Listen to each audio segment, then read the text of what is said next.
कृष्ण की दीवानी मीरा कौन है जो पी गई विष का प्याला। मीराबाई केवल एक नाम नहीं है, उनकी भक्ति, तरंग, आस्था, श्रद्धा की गरिमा है।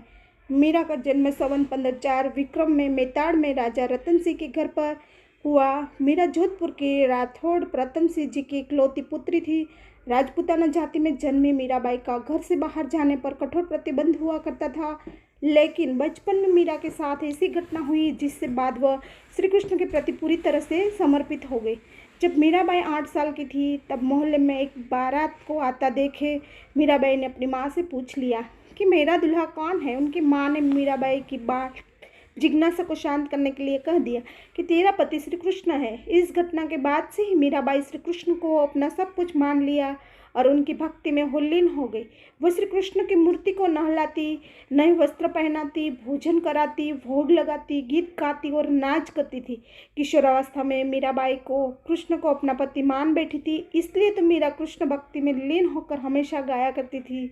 और मीराबाई का विवाह महाराणा सांगा के पुत्र भोजराज से हुआ था, जो आगे चलकर महाराणा कुंभ कहलान। शादी के पहले दिन ही मीरा अपने पति से कह दिया था कि उनके पति केवल श्री कृष्ण है, लेकिन महाराणा कुंभ को मीरा की ये बात केवल परिहार लगी। हालांकि धीरे धीरे श्री कृष्ण प्रति मीरा की भक्ति देखकर उन्होंने विश्वास कर गया कि मीरा श्री कृष्ण की दीवानी है। मीरा शादी के बाद श्री कृष्ण की भक्ति में लीन रहती थी।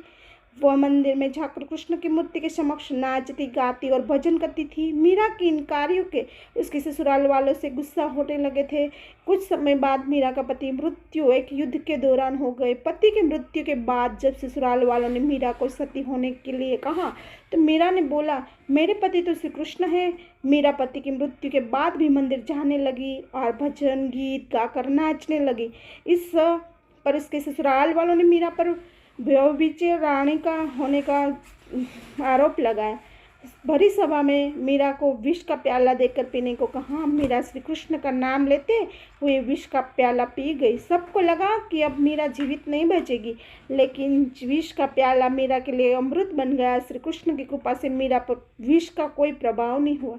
मीरा की खोज के लिए 2 सैनिक भी भेजे गए थे। उन्होंने मीरा को साथ लौटाने की विनती की, लेकिन मीरा ने तो मना कर दिया। लेकिन बोले, यदि आप हमारे साथ जीवित नहीं लौटे तो हम भी वापस नहीं लौटेंगे। हमारे परिवार के बारे में तो सोचिए। मीरा ने सैनिक के कहा कि यदि मैं तुम्हें आने से पहले ही संसार छोड़ गई होती तो क्या तुम खाली हाथ वापस लौट जाते। सिपाही बोले, तब तो लौटना ही था। इतनी सुनते ही मीराबाई ने एक तार वाला यंत्र, एक तारा उठा लिया और श्री कृष्ण की स्तुति करने लगी। मीरा की आंखों से प्रेम के आंसू बहने लगे और उसकी समय मीरा श्री कृष्ण की मूर्ति में समा गई। जय श्री कृष्ण, जय रणछोड़।